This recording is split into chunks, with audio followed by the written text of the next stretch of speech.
Well, viewers, as you can see at the bottom of your screen, we have gotten confirmation of the martyrdom of Hezbollah leader Sayyid Hassan Nasrallah. This is a very difficult time, of course, for all of us. Again, there has been confirmation on the martyrdom of the leader of the Lebanese resistance, Sayyid Hassan Nasrallah. It's a very, very difficult moment, said Mohsen. But of course, we know, as far as those in the resistance and those who are believers, that martyrdom is the ultimate prize for individuals who have made so much sacrifice for the resistance, but yet it is extremely, extremely difficult for us. This story is just breaking. I'm going to cross over to Beirut and talk to our correspondent on the ground, Mariam Saleh. Mariam, first of all, my condolences to you and all of our Lebanese brothers and sisters and the whole resistance front. Go ahead, Mariam.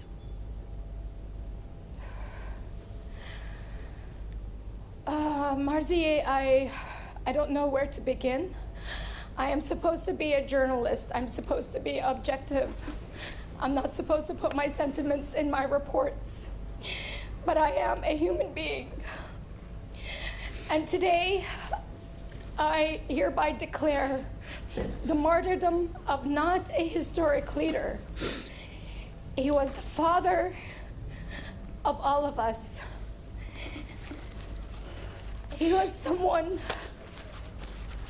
who took our hands every step of the way. All the sacrifices and the blood that was shed, all the atrocities and the oppressions against us were nothing, were minimal. Just when we saw his smile, it was enough for us. Yes.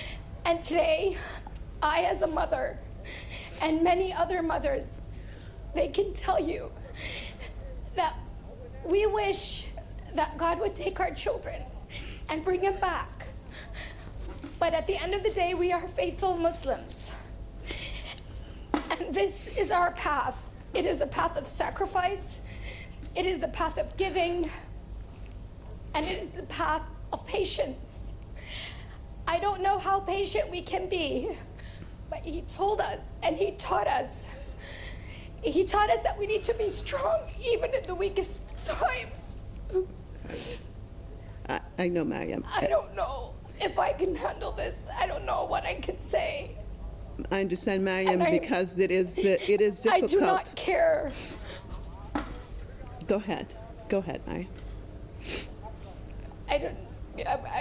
We no longer care what the people think, what the Western world thinks, and how they judge us, and how they label us. We're going to fight back stronger than ever before. Today, maybe he is, as a leader, he did not die. Sayyid Nasrallah does not die. He is still alive. He is an immortal. He is an immortal in what he was and what he continues to be and live inside each one of us. If they believe that they killed one Hassan Nasrallah, they just created hundreds of thousands of Hassan Nasrallah. And I don't know what type of inhumanity they are, what type of monsters they are. They are not human. By all definition of the word, they are not human. And we have been quiet. We have been trying to make amends. We have been silent and being self-restrained for so long. Even when it came to this message of even trying to be amicable to those sides that are supporting this monstrous regime, this barbaric regime that continues to kill our children and our men and our women. And today, perhaps we might not hear the words of our leader anymore, or we might not listen to a new speech of his and get that ease. But we know for a fact, and we have the faith, that he lives in every single heart of ours, in every single child. We will continue to fight, and my children will be raised to be freedom fighters. just like all the fighters that we have on the battlefield right now. We have hundreds of thousands of fighters, and we have the arms, and we have the weapons, and the capabilities, and the spirit, and the morale also to be able to defeat the strongest army, or the so-called strongest army in the region, and perhaps even the strongest army in the world. And I think that they need to mark our words from now on for everything that will happen. It might be a long path, it might take a lot of sacrifices and patience, but at the end of the day, we will be victorious.